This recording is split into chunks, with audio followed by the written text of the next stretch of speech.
Hey guys, all right, this is day 3 of the board and train with Apollo here, who's doing really well. He's very calm, which is good. It's a good day today. It's a nice day. We're gonna get some freedom here in just a second. But before we get to that, I wanna talk about, just in general, in the grand scheme of things, in order to give him access to the world, which is beautiful and amazing and free and wild and unpredictable, I need to be able to have a contingency or a consequence to when I say no. All right. So, yesterday we talked a little bit about this idea of having a marker. Okay. Markers are words that tell the dog that something is coming, whether it's a payment or it's a punishment. All right. Sometimes I even use it for pressure. Sometimes I use a marker word to turn on prevention. Okay. So, for this particular dog, he has a little bit of prey drive that comes biologically to him because he's a bully breed dog. All right. So, for example, this dog barked. I'm going to say, quiet.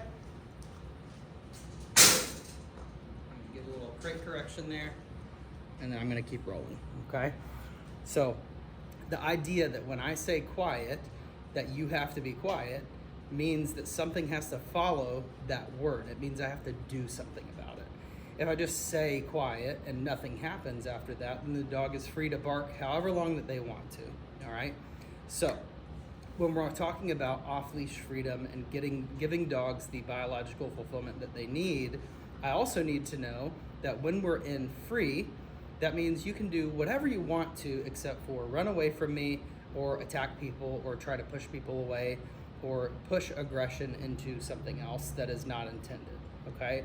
So in order to have that freedom, I have to have the ability to say no and for that no to actually mean something. All right? So before I get into all of the finer details of the e-collar, I want to talk about the difference between a shock collar and an e-collar. Okay? There's a general spectrum of electricity that you can legally put on a dog that includes e-collars, it includes invisible fences, it includes bark collars, and obviously it includes a shock collar. Okay? Those last several examples are basically all shock collars. There's not a whole lot of levels on those collars that include pressure like stimulation. And here's why that counts. I need to be able, before I put a stimulation in on that dog, to be able to teach them how to turn that off in a way that is appropriate. All right? What do I mean by that? Well, I wouldn't just put the dog out in the yard, call him, and shock the mess out of him until he comes to me. I would put the dog on a leash. I would teach him how to turn it off as pressure a very small handful of times, probably less than 20, maybe even less than 10, depending on the dog. A lot of dogs learn it very quickly. But if I don't have that lower end of the spectrum of electricity that I can teach the dog how to turn it off as pressure, then I get a lot of panic and the dog is spinning in circles trying to figure out, how do I turn this off? So I like to take the understanding or the concept of the pressure and start in an environment like this where it's familiar, where we've worked before, and teach the dog how to turn it off before I give him a big pop on the punishment. Now, there's this whole argument in dog training of, should I use it as pressure a little bit before I use it as a punishment? What works better? Well, it's really going to depend a lot on the dog, because if you have a very high drive dog that wants to go, chase the horse or chase the cat or whatever the thing might be, then you can actually teach a lot of those dogs no by just saying no and giving them an aversive stim that is still kind of on the border of like what a shock would be considered, but the dog understands it and they come right back to you again, and it's almost as if they kind of had it in them the whole time. There are a lot of dogs that are that way. I don't teach it that way for the first for the first reason that I don't teach it that way is that most pet dogs have the ability to understand how to turn this off as pressure, but I don't want to constantly use it as pressure more than a handful of times, because I don't want to have the dog reliant on that pressure. Okay, so the basic spectrum of electricity, let's say it starts legally here, and let's say it goes to here. Okay, So let's say that this leash right here, nice leash by the way, if you are looking for a leash recommendation, this is a, it's either a Redline canine or a Viper canine biothane leash. It's a 5/8 by 6 feet, all right? I like it because I can do my leash grip on it. It's nice and rubbery. I can clean it really easily. I think that this one's like 5 years old and all the equipment still looks really, really good. Just a durable leash, built for actual work, which is awesome. All right, so let's just say that the spectrum of electricity that I can legally put on the dog goes from here to here, okay? The shock collar starts about right here, all right? And it goes all the way to the top. So it's the higher end of electricity. The shock collar also usually only has about 8 to 20 levels. Even if it has 100, it still starts very high. So the e-collar starts down here and it goes to about here, all right? So it still has some of those shock level stimulations because, as you know, dogs do tend to be very aroused whenever they see something that they really want. And I need to be able to say, okay, this is your arousal level. I am going to stim you just above that arousal level so that we can get your attention. And then I can go, dude, what are you doing? Stop. What's going on? So with the e-collar on the lower end of the spectrum, a good e-collar should have anywhere from 100 to 127 levels. So that means that I can hone it in for that particular dog. I can really find that baseline. So my bet is that my baseline on this particular tool tends to be about a 35 or a 40. His baseline is probably going to be closer to like a 6, all right? And the reason for that is I might have a little bit different type of feeling. I'm a human being, first of all.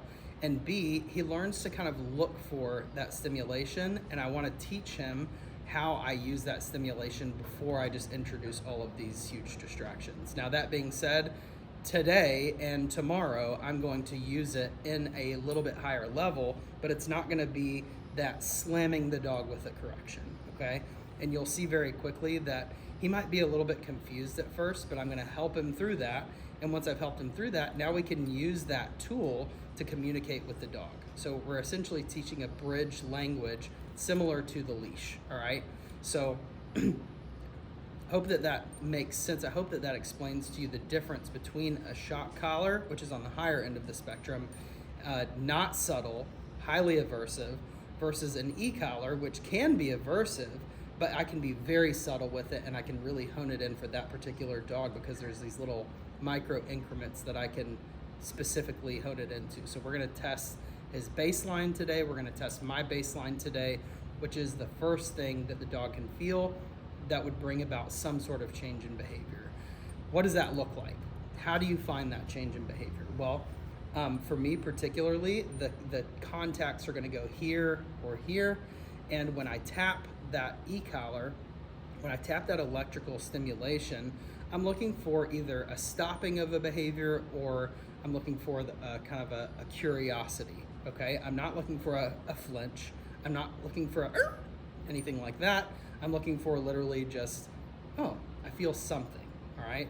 So I'm gonna introduce you to this particular e-collar that I'm gonna be using with Apollo, which is gonna go home with him. It is part of his board and train program. And this is the Dogtra ARC-X. This is the new system that they just came out with. And it's very nice. It's very similar to the old Dogtra ARC, which was my favorite tool, but it's been discontinued. And I'm so sad.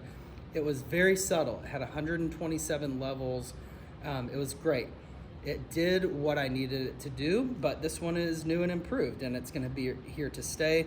It's very, very durable. It's very good quality. The battery life is absolutely stellar, and it's a USB-C charging. So you can actually plug this into your car or into the USB pretty much anywhere. You might even be able to use your iPhone charger for it. I have no idea, but it's the same charger that the new iPhones use, all right? So let's do a quick anatomy lesson on what this collar is, why I like it so much, and then how I use it, all right? So the first thing that you need to learn how to do is to turn it on. And the old system had a little button that you would, or a little magnet that you would line it up. This one does not have that. You literally just press the power buttons on the remote and the collar, and it turns both of them on. So before I get to that point, I'm just gonna show you a quick anatomy lesson, and I'm gonna do it from this side so that I can make sure I'm doing it right. All right, so first of all, we're gonna start on the back here. You have your battery charging port, you have your belt clip, which comes with it. There's a little spot for a lanyard, which it also comes with, and it's in the box right now. This is your rheostat dial that turns to change the numbers on the display, and then this is our antenna, okay? All right, as I rotate it here, you see the T button, that is for tone. There is a beep button, I do not use it. There's also a light that I don't use either. A lot of these buttons are nice to have, but they're unnecessary for what we're gonna be using it for. It is nice if your dog's kind of bouncing around in an open field to be able to see, to clock them and put eyes on them. All right, this bottom one here is our power button. So let's go ahead and power this guy up. All I'm gonna do is just hold that until it comes on. It's gonna make a nice little beep there. And then you can see this nice, bright Night Eyes display here. Any button that I press is going to turn that display on, all right? It shows my battery. It shows that I'm on dog 1. If I switch this little button at the top, I'm able to control up to 3 dogs with this one remote, which is 1 dog more than the Dogtra ARC. The other stimulation is right here. The other thing on the display is the C, which means constant, and I'll explain what that means here in just a second, all right? On the side, I have the B button, that means boost, and that's going to add a programmed number of acceleration to this number here. So if I press this one, it gives me a 6.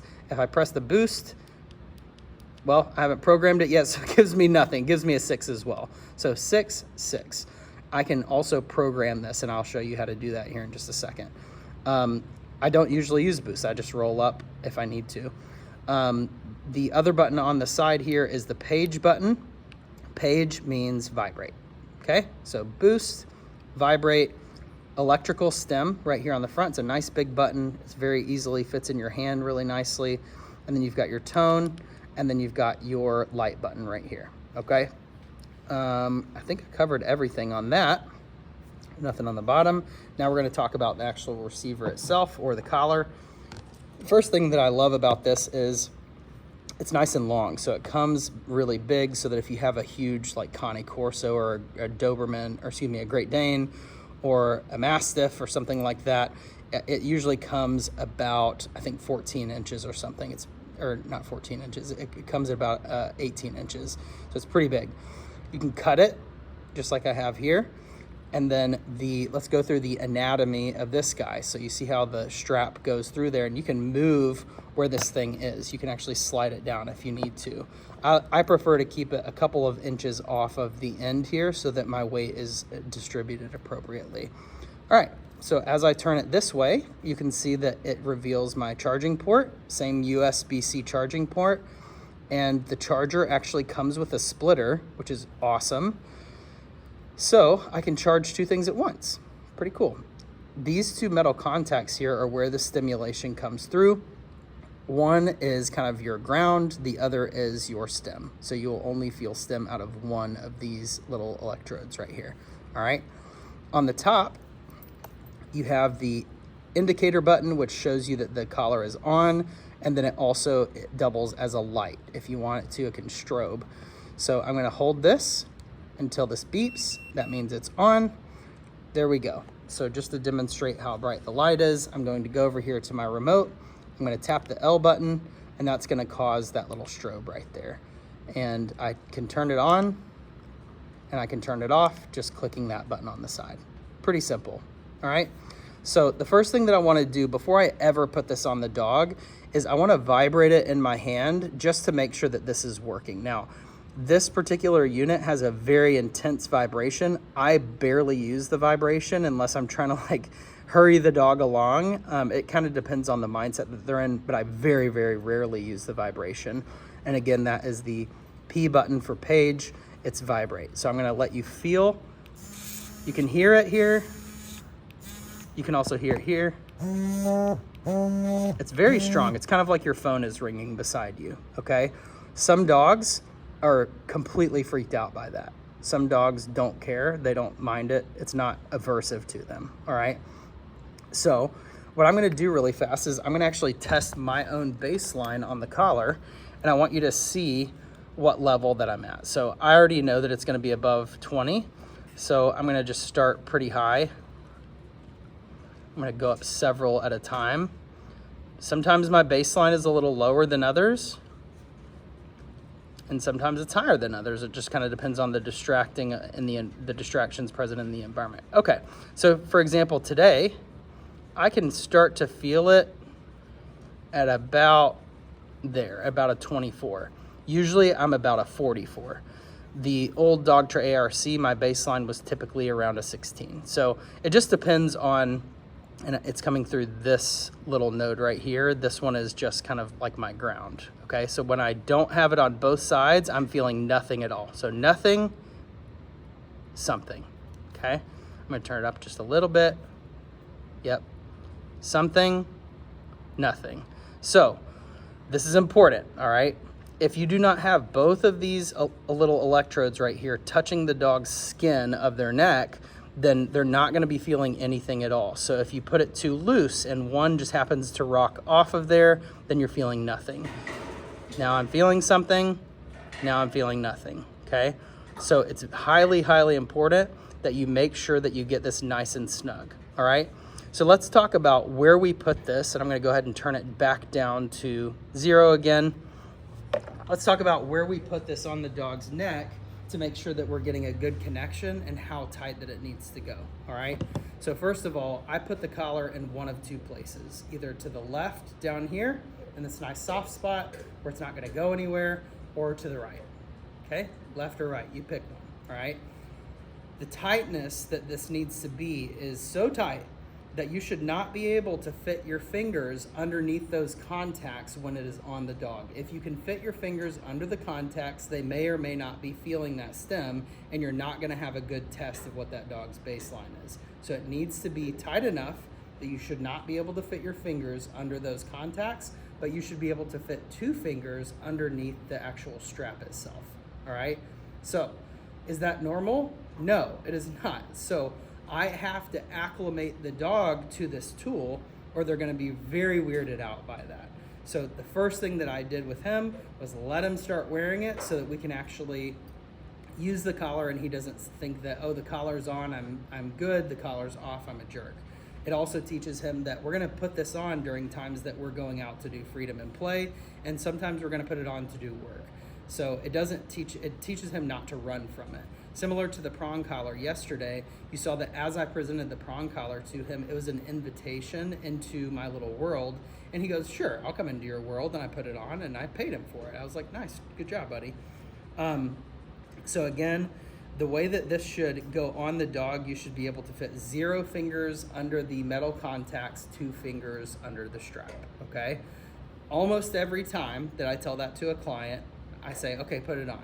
And they put it on, and I go, and they're like, oh, that's so tight. And I'm like, yes, because I need to know that the dog is actually feeling what I'm doing. Because what if I get it on and I make a prediction error myself and go, oh, they're feeling this, but they're not responding to it. So I keep going up and up and up and up and up. And then finally it seats properly, and then they're feeling it and it's way too high, all right? That would be more cruel than if I were to put this on a little bit snugger than you're used to, all right? So this is not a flat collar, it is a training collar, all right? For that reason, this can only be in the same spot on the dog's neck for about 3 to 4 hours at a time. I almost never have it on for that long. I might have it on for 5 or 10 minutes in the training session, a few minutes out in the day, a few minutes while we're out doing some blasting out some energy and playing tug, but I put it on the dog anytime that there could be a correction possible, because giving the dog a correction is an opportunity that I have as a trainer to teach the dog something, right? So I need to make sure that if I'm out there and I'm in the world and I'm doing stuff, that I have the ability to put on some sort of correction if I need to, all right? Even after the dog is trained, I still recommend that clients put the collar on, pair the collar, put it on the dog, and test their baseline. Why? Because it's just like, I think Larry Crone uses the example of a seatbelt. 100% of the time that I get in my car to go somewhere, I put on my seatbelt first. Why? Because if I don't, my car is going to yell at me for the first, however long. It's going to yell at me until I plug that seatbelt in. It's going to go beep, beep, beep. That is a similar type of pressure to why the e-collar works, is that we as animals are motivated to run away from discomfort and toward comfort or pleasure, okay? So that being said, we'll talk about pressure and punishment and all that here in just a second, but 100% of the time that I get in my car, I always put on my seatbelt. If I had to use my seatbelt for what it is intended for every single time that I get in my car, I probably shouldn't be driving, right? But I still put it on. Why? I know that I'm going to be safe, but I don't know what's going to happen. The world is unpredictable.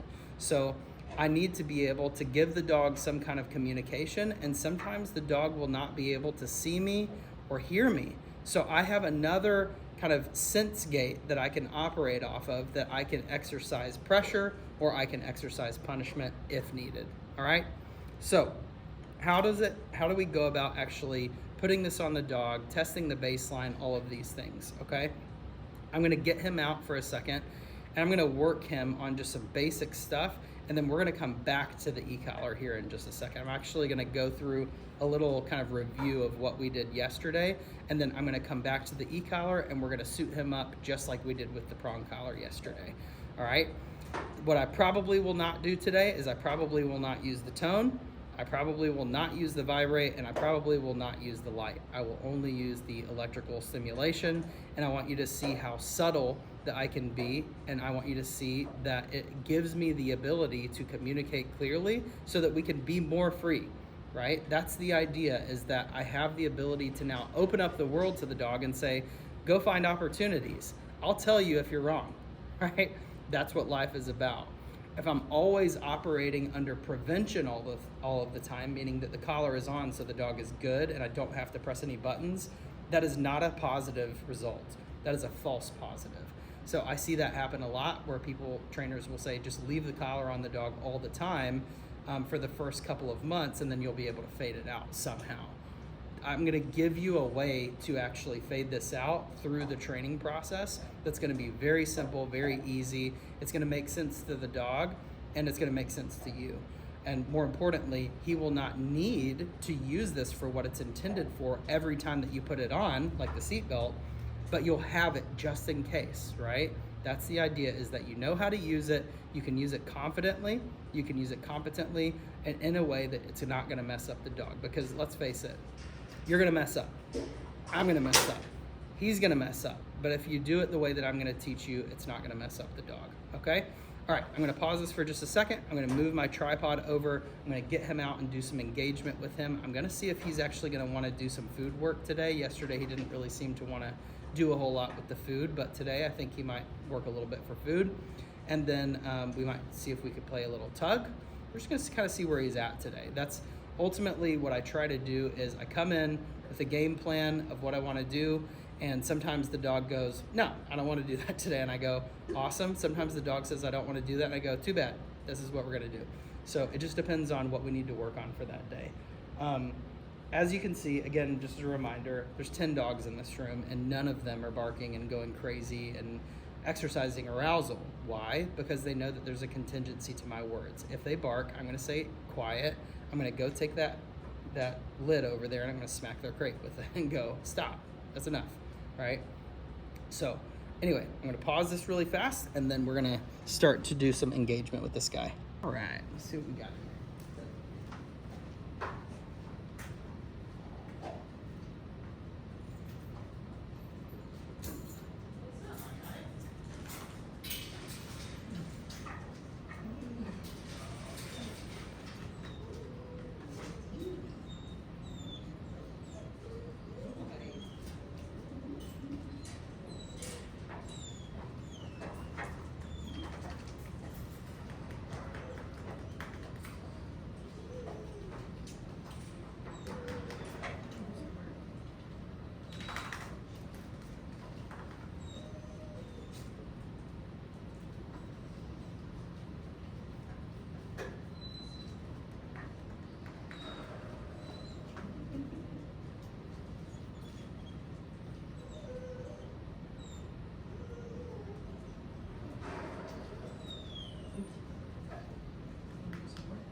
telling me. He sniffed the food and he goes, I'm not ready for that. I need to take a leak. So let's go outside and go potty real quick. Okay, we're gonna test what we did yesterday. Perfect. You see how instant that was? No. Perfect. No.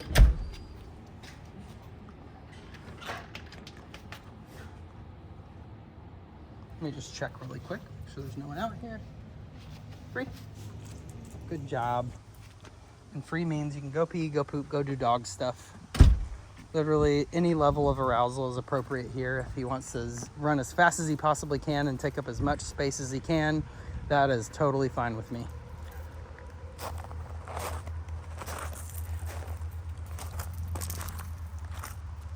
All right. Yeah, it's very nice today.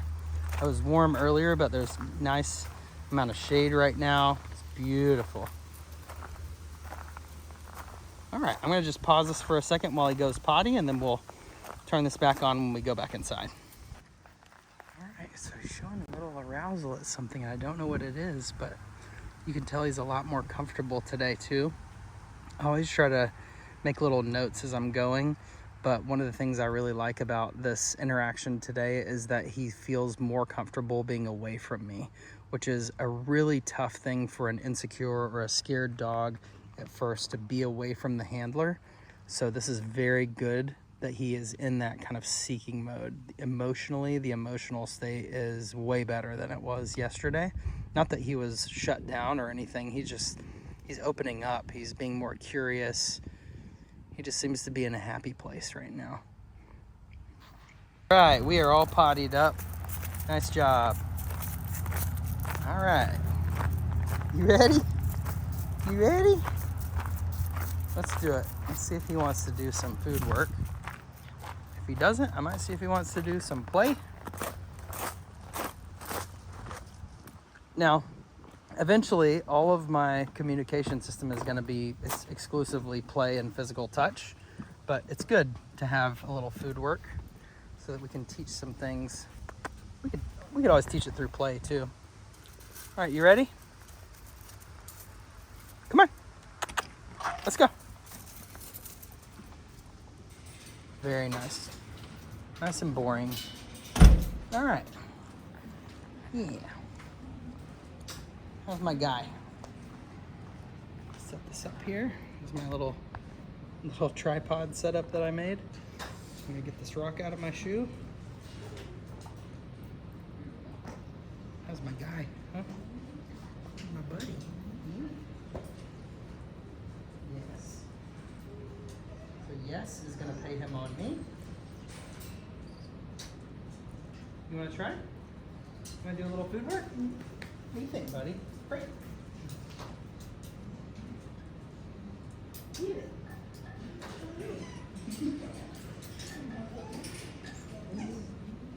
No? Okay. He said, I'm a little nervous eating around all these dogs. There you go.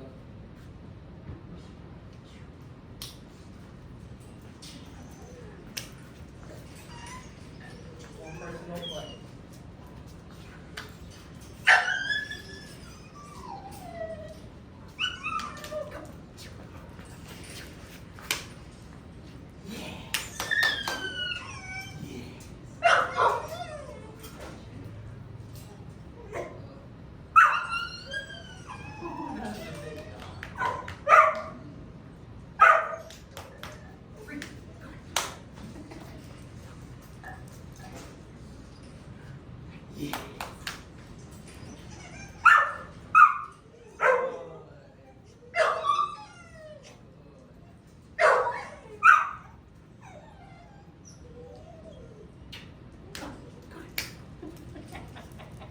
Yes.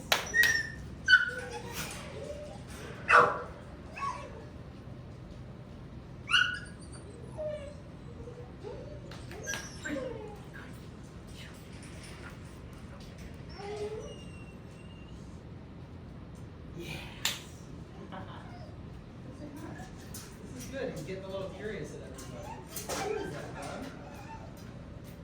Yeah, we're not going in there. I know it's uncomfortable, huh?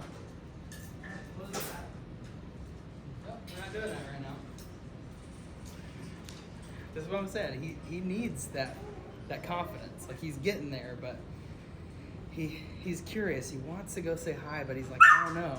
So I said free. He's allowed to go say hi to them, and I really want him to feel like he can. Go say hi, buddy. You go say hi. Come here. Wanna go say hi? Go say hi to Candy and Draco. Good boy. That's good. You say hi to Junebug. Good job, buddy. Yeah, you like those pups? Good job. Yeah. See, you're safe from them. Yeah. So that little yawn right there indicates he does experience a little stress or anxiety, but it's okay. It's not bad. He's exercising some acceptance here. All right. So you can tell he understands that yes gets him paid on me. Free, he can go find his own fun. And good means keep doing what you're doing. So when I'm going good, he's staying with me, he's abiding with me, I'm giving him the good, okay? So if I had a thrown reward, I'm throwing something, I would say break and then throw the reward away from me. He doesn't want to work for food, which is okay. That's totally fine. We will eventually get to that point, but he just doesn't want to do it right now. That's okay. Yes. Very good.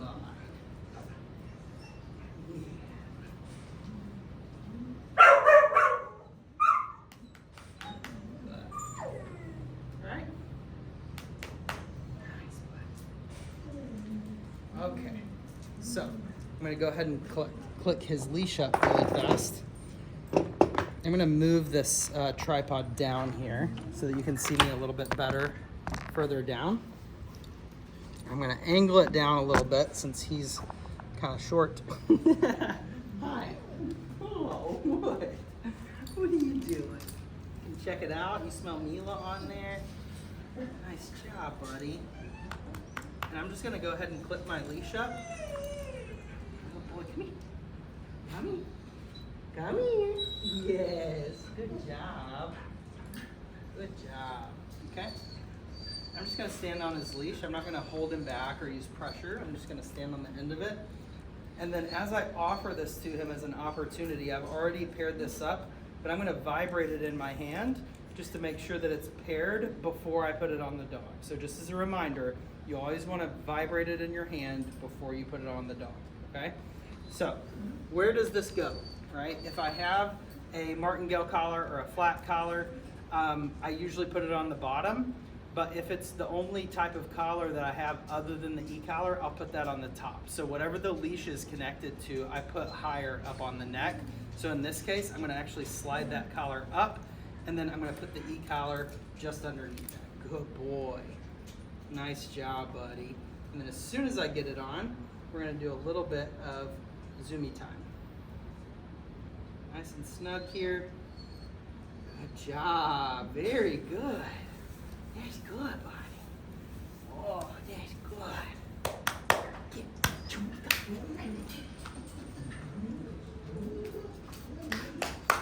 Yeah, it's a little bit different, huh? Good job. Good man. Good job, buddy.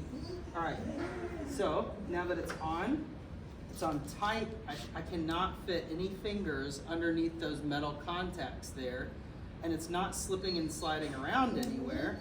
It's in a good position. It's not too tight, but I can fit 2 fingers underneath the strap, then I'm in a good place, okay? Now what I'm gonna teach you how to do is to test this. Hey, stop. Is to test this baseline. All right, so I'm gonna let you actually see the numbers that I'm tapping. Come here.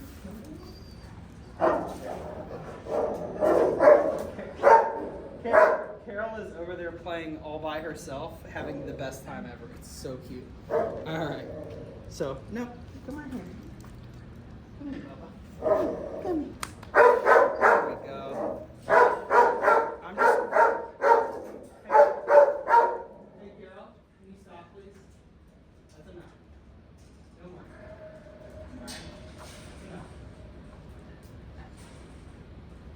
All right. So I'm going to go up one at a time, and I want you to see what level I'm on. I can't do it. I can't do it when you do that. Okay, I'll just hold it in my hand. So right now I'm at a 0.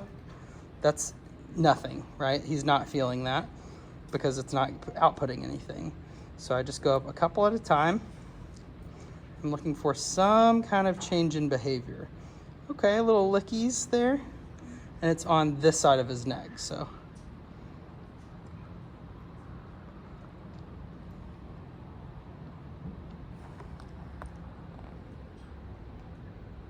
I'll wait till that car passes.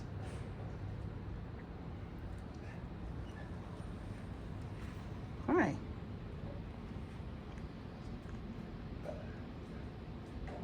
Okay, that was a little indicator right there. So I'm gonna do it again. Watch the indicator light. That right there, okay? So that means he can feel it, okay? I'm actually gonna go down one now that he knows what we're looking for. I'm gonna do it again. Very subtle, okay? That was a lot more subtle. So I would say his baseline is probably closer to a 4, all right?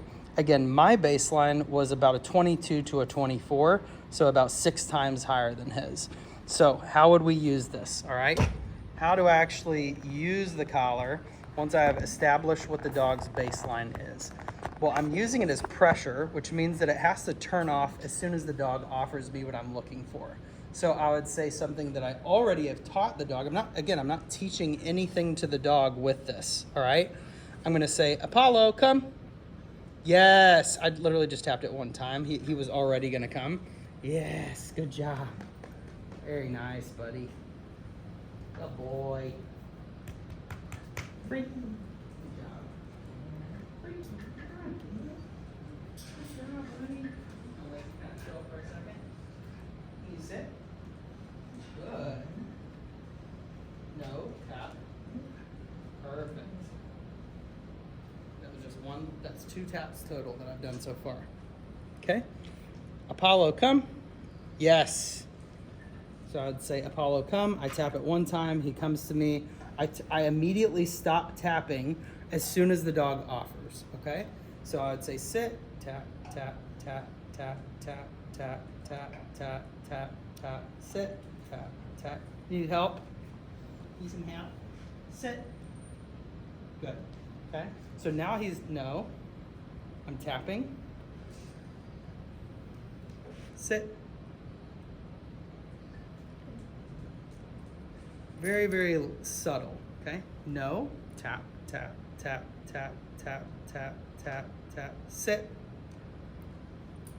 Release, good. Good job. Good boy. Very, very subtle, okay? All right. Now he knows, in those few reps, he knows how to turn this off, okay? I'm gonna do a little proofing set here, all right? As I start to back up, remember this posture is an implied stay. So I told him to sit, and I didn't release him, which means he's not allowed to get up. So if he does, I'm gonna use a combination of spatial pressure, social pressure, and physical pressure to put him back into that sit again, all right? And again, I'm not gonna do endless reps of this, but I want you to see how I use it. Good job. And I want him to know that I don't have to use it. Apollo, come. Yes, that was no reps at all. Good job, buddy. Good job. Very boring. Yes, good. And he's starting to realize I didn't have to use it that time. Good job. All right, sit. Good. Didn't use it that time either. Okay? So what he's realizing is that, no, I can use my communication system. No. Tap, tap, tap, tap, tap. Sit.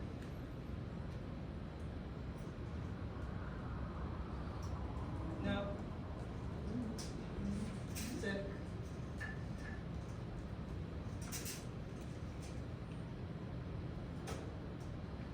Sit.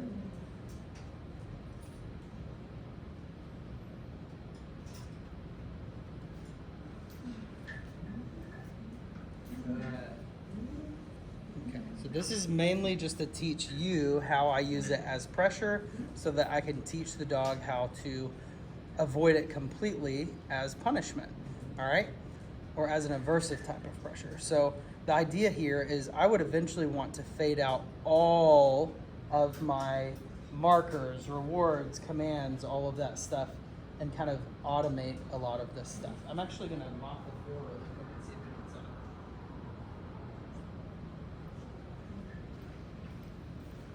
Eddie. No?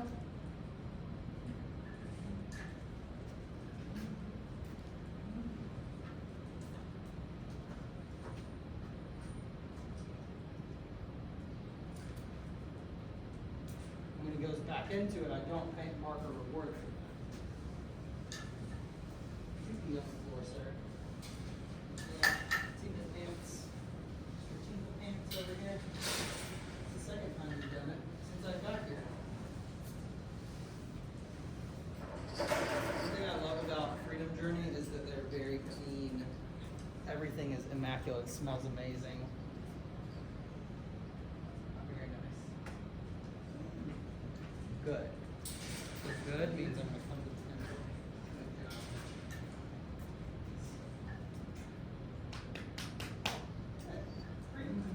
Nice job. Okay. Now, was that super exciting, sexy, flashy, competition level obedience? No.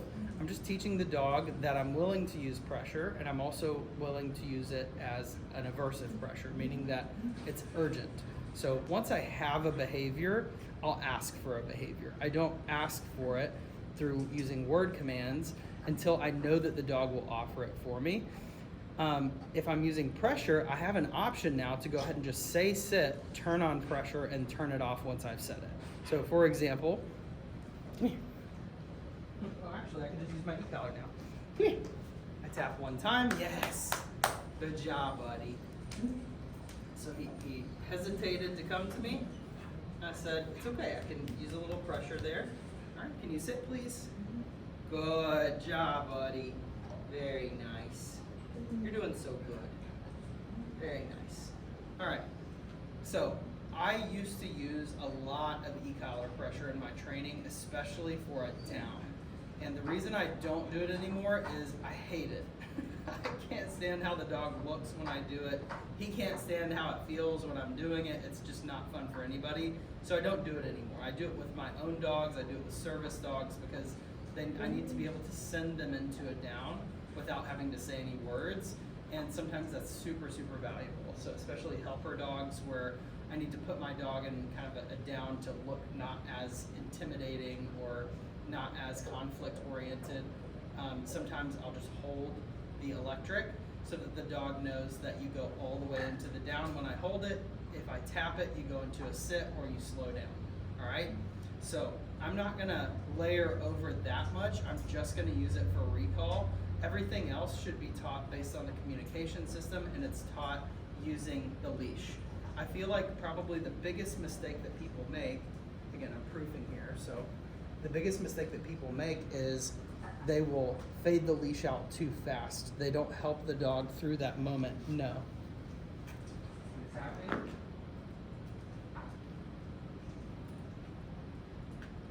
Until he sits, okay? And again, he got up without me releasing him, so I'm not paying him for that, okay?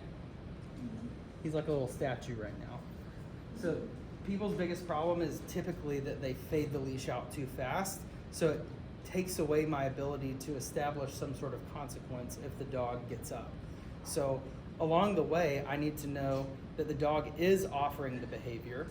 I need to know that they understand that the word that I am using for that behavior is the same word that you are using for that behavior. I need to know that it is urgent. I need them to know that it is permanent. So you need to do it quickly, and you need to do it until I release you from it, all right? It's not a sexy concept. It's very boring. And again, I think I'm one of the only people in the whole world that posts these full, long length sessions because everybody knows how to do all of this stuff. Well, I should say they should know how to do all this stuff. Not everybody actually posts it. And the reason that I do is I want you to be able to see how we got from point A to point B at the end. It's establishing that there is some sort of contingency to everything that I say, all right? So now that we have taught him that, we're gonna give him a little break for a second. I'm gonna take him out on the farm and I'm just gonna put him on the long leash. So I'm gonna let him make some decisions here, and I'm going to use the e-collar to communicate to him that I don't want him to do some things. Now that he knows the language of it, instead of moving away from me, he will either become stationary or he will come back to me. All right, so it depends on what I actually want him to do. If I just say no and I tap it, then it just means stop doing what you're doing, but you don't necessarily have to come back to me, okay? All right, so you ready to do some work outside? Yeah, let's do it, buddy. Free. Good job. Free. Good job, Owen. And I'm gonna use this long chair. So good. Yeah. Awesome.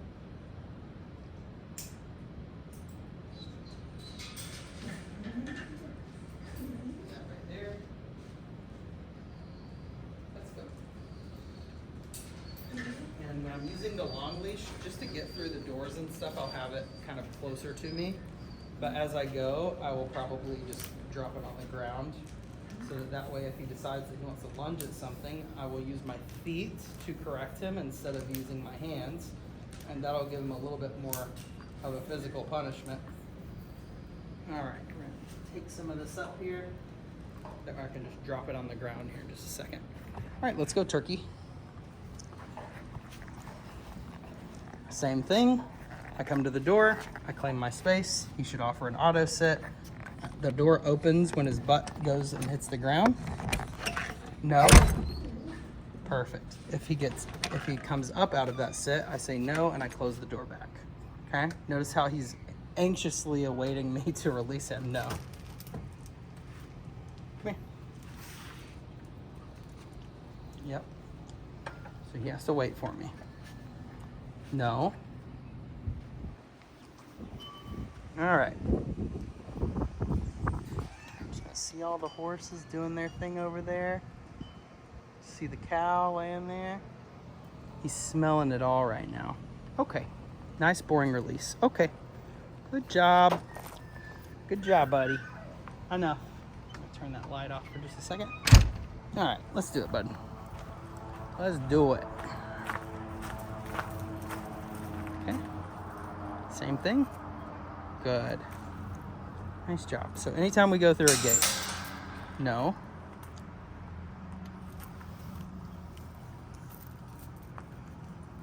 Just using pressure here to help him out. No. Just letting him find out. You do not get access if you rush. No.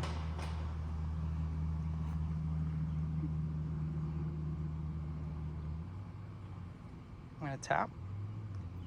Nope. Sit.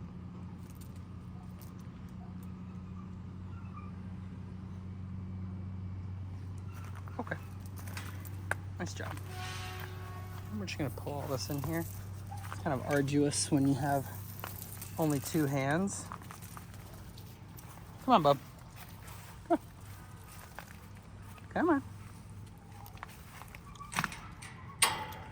All right, and I'll just leave that other gate open. There's a cat right there. Perfect example, okay? No. Perfect, okay? He saw the cat, he sought the cat. I said no, I took it off the table with a 19, okay? Now, you'll ask the question, how did you decide a 19? Well, I didn't even look at the remote. Because I know where those levels are, I kind of knew generally what would be aversive, but not still a shock. Again, I still cannot feel the e-collar until a 24, okay? So right now, at this exact moment, he has 30 feet of leash that he can do whatever he wants. There's a cow right there, there's some horses, and I'm gonna show him that no has a contingency to it. Good job, buddy. You're doing great. You see the horsies? Hi, guys. There's Huck. There's Iris. Hi, Huck. What's going on, my man? No. Okay, perfect. Yeah, that horse will stomp you into oblivion, sir. Don't do that. Hey, don't do that. Not nice. Don't. Not nice. Let you sit in that for a second. So physical punishment, social punishment, what I just did. Come here. Reconciliation. Come here. Come here. It's okay. Hey, don't do that to him. Be nice. We're still buds. All right? All right, reset. Rerun the play. Go say hi. Go say hi. Be gentle. Hi, Bob. What you doing? Yeah, you gonna stomp him? No. Hey, what did I just say? Stop that. You be nice. Bad. Don't do that. Don't bark at the horses. Yeah, take a second and just think about that for a sec. Notice it was less of a reaction, but I still punished it. All right? Now I'm gonna reconcile. Yeah, go pee real quick. All right, come here. Come here. And I'm not using pressure to get him back to me. He's not ready yet. He's like, I'm sniffing. Nope, come here. I'll use a little lower pressure here, like a 7. Come here. Yes. Come here, buddy. Yes.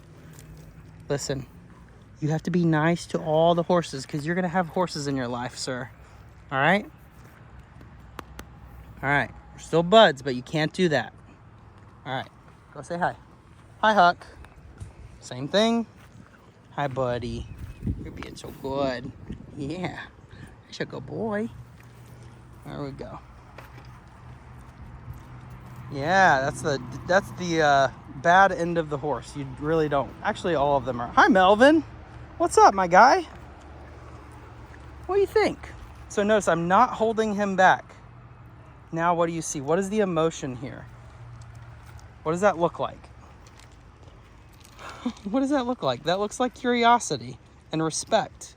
Good job. And again, he kind of flinched there. That was not me. Good job, bud. Hi, Melvin. You give him kisses? Hi, Bubs. What's you doing? Hi, Cow. Hi, Cow. You're so handsome. Good. Be gentle to the cow. Good boy. Give him kisses. Good job. No biting or anything. You hear the siren? He said there's a little one too. Good. Good job. Very nice. Good job, you guys. Okay. I think that is great of you that you actually got to see them up close. Yeah, all the babies. What do you think about those babies? So you see the curiosity there? That's what I want. Ultimately, correction breeds curiosity. So a dog will typically go through avoidance, where he'll avoid the triggers for a little while.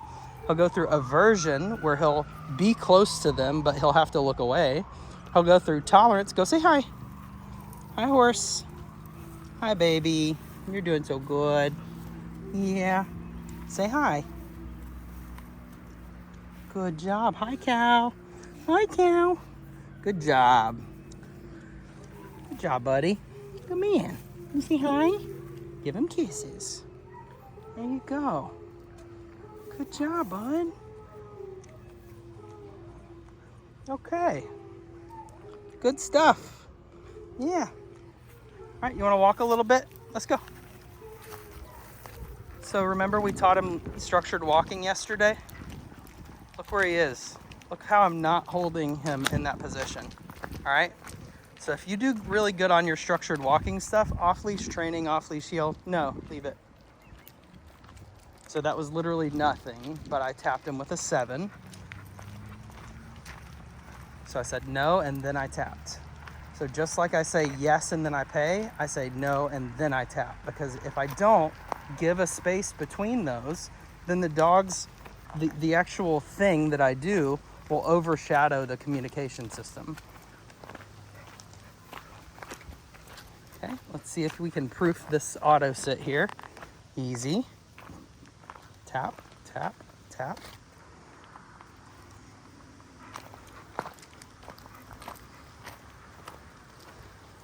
Good job, buddy. Easy. Tap, tap. Notice how I just slow down and tap a couple times. He gets it. No. So have the ability to always reach out and touch him. Easy. Tap, tap, tap. Good. Let's go. Good job, buddy. All right. So I thought that the cat thing was open, but it's not. So we're not going to go too much farther. This is starting to get into private property here. Just going to let him explore for a second. So why is this all important? Because I want to be able, he thought it was a snake. I want him to be able to do this at Williamsport Lake. I want him to be able to do this at Riverwalk Park. I want him to be able to do this at Jerry Irwin, where he can go splash through the creek and blast out energy and be insane. Good job, buddy. Do you like it? Yeah. Good job. Okay. All right, let's go. Kind of like a little farm dog walk here. Oh, there it is. Go say hi. All right, let's look what we got here. Perfect example. Hi, kitties. Go say hi, Bubba. What are they? You see the kikis? Hello. This is such a cool little setup. It's nice and cool over here. Go say hi.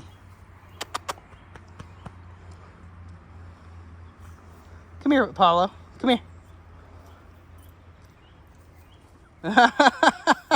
He says, those things domesticated themselves. I am terrified. I don't know what to do with these cats. Now that I know that there's a correction possible, I really need to think about this. What are they doing? Hello, Kiki. What's she doing? Yeah, you're being so sweet. You are gorgeous. What do you think about that, bud? Yeah. Hey, come here. I'm tapping. Come here. Yes. Come on. Good job. Come here. There we go. You see the kikis. It's okay. Good job, buddy. Wow. Look how pretty. We can be friends. Good job, Bubs. Wow. Good job, buddy. Come here. Hey, come here. Come here. Good job. That was so good. I'm proud of you, dude. Yeah. Before too long, you're going to be running up to the horses to say hi to them instead of to bark at them. Yeah. Free. Go ahead. Good job. All right.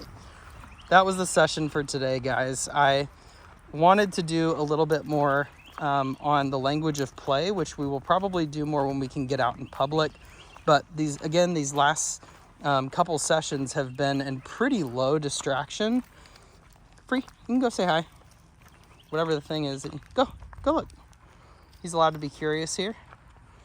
The last couple sessions have really been on teaching the basics, and the basics should be that easy. If you keep your system really pure, then you should be able to do very little of it, and the dog understands it,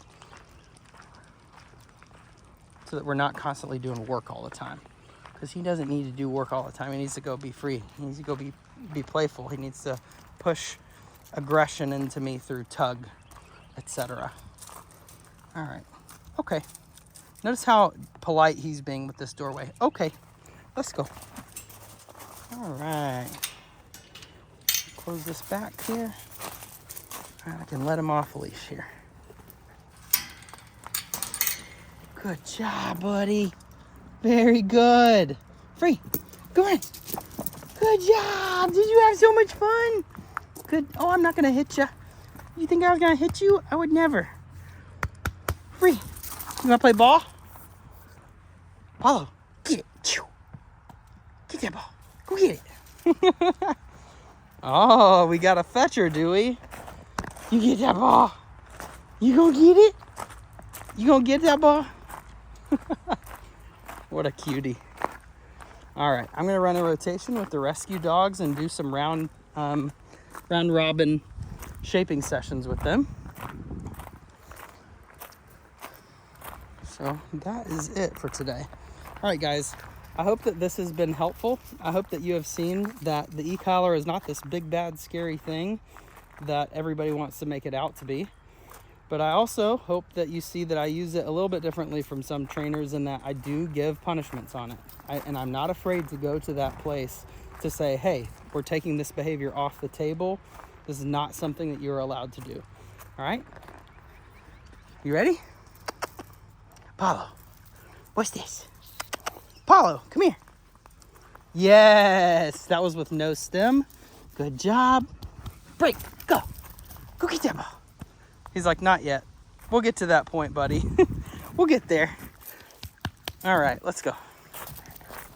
Notice let's go means let's go together. Let us go. Let's go. Good boy. Nice.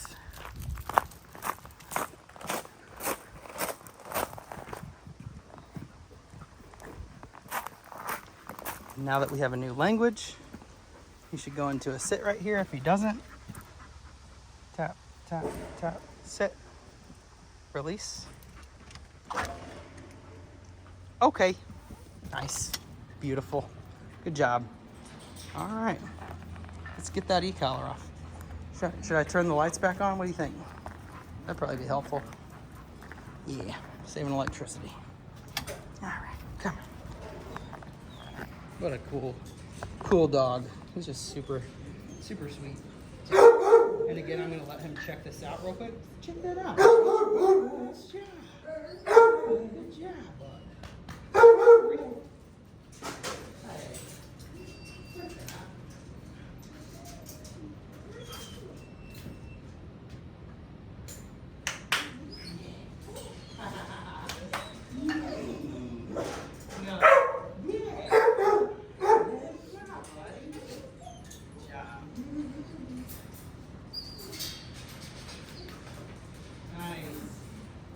All right, turtle butt. You ready? You ready to go play?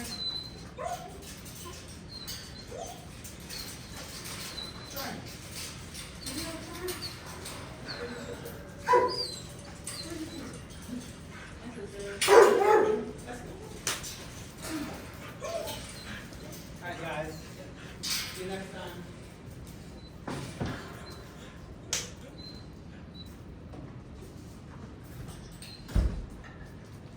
Just kidding.